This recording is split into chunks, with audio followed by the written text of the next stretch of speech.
So the other day, his daily double came out for projection for Kendrick Lamar's new album, with it most likely doing 350,000 in the first week. And I ain't gonna lie, I was kinda surprised by this, cause if you would've asked me personally, he would've at least did 500k. And let me give you context to why I think that, and I'll tell you what his peers' most recent albums did. So last year in 2021, Kanye West, Drake, and J. Cole all dropped the album, and obviously out of the three, Drake did the most, with him selling over 613,000 copies in the first week, with the album having 21 songs on it. Now the next highest would be Kanye West, with him selling over 309,000 in the first week, while having over 27 tracks on his project. And keep in mind, he originally dropped his album on a Sunday, while usually big mainstream artists drop their albums on Fridays at midnight, so that way they could get their full first week sales. While Kanye, he only had a 5-day time span, so more than likely he probably would have sold more if he had a full week. But going on to the last artist, J. Cole, he will go on to sell 290,000 in the first week with the off season, and the whole project will only have 12 tracks on it. Now I name all these artists' first week sales cause they're all Kendrick Lamar's peers, but not only that, I'll also name all the tracks they had on their album, cause as we all know, or if you don't know, the more tracks you have on a project is the more sales you'll have. So say if album A had 28 songs on it versus album B that has 12 songs on it, that means for both albums to have the same amount of sales, album B has to get twice as many streams as album A just to even be even. So that's why a lot of mainstream artists, they stack up their album 20 plus songs on it, so that way they could get more streams and more sales in the first week. And when I see J. Cole's project that did 290,000 in the first week with only 12 songs on it, that shows to me that J. Cole, his album was in high demand and it had really great replay value in it. And to get comparisons to Kanye West's Donda album, which had 27 songs on it, that realistically means that a lot of people are playing J. Cole's album back to back, more so than Kanye West's album, cause he had twice as many songs. And it showed in the first week sales too, even though like I just said earlier, Kanye West dropped on a Sunday, so I'll show him a little leeway, he probably would have did 350,000, but still to nearly do 300,000 in the first week with 12 songs is unheard of. So I'm kinda surprised how low Kendrick Lamar's projections are, especially with it being over 5 years since he dropped his last project. And if you ask me, the anticipation for this album is way higher than for J. Cole's. Not to say that nobody was anticipating J. Cole's album, cause I definitely was, and I'm a bigger J. Cole fan than Kendrick Lamar fan, but if we're being objective and realistic here, Kendrick is definitely the bigger artist out of the two, and throughout both of their careers, Kendrick has always sold more than J. Cole. So I kinda don't see Kendrick with his new album only selling 350,000, and you're probably hearing this and thinking that I'm crazy as hell for even saying that, cause you're like, 300,000, that's a lot, that's more than anybody ever did this year, which is true, but it's definitely possible to do way more than that. Just look at who I said earlier, Drake.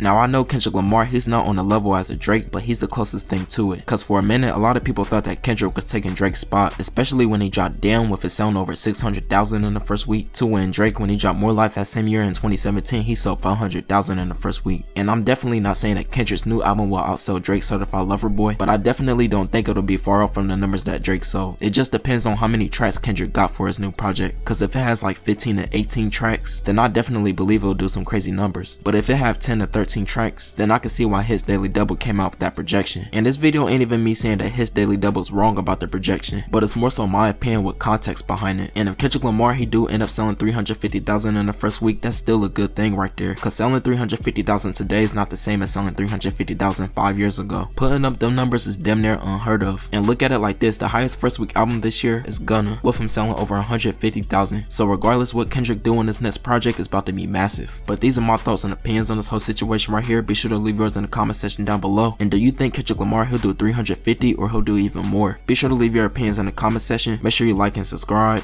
Have a nice day.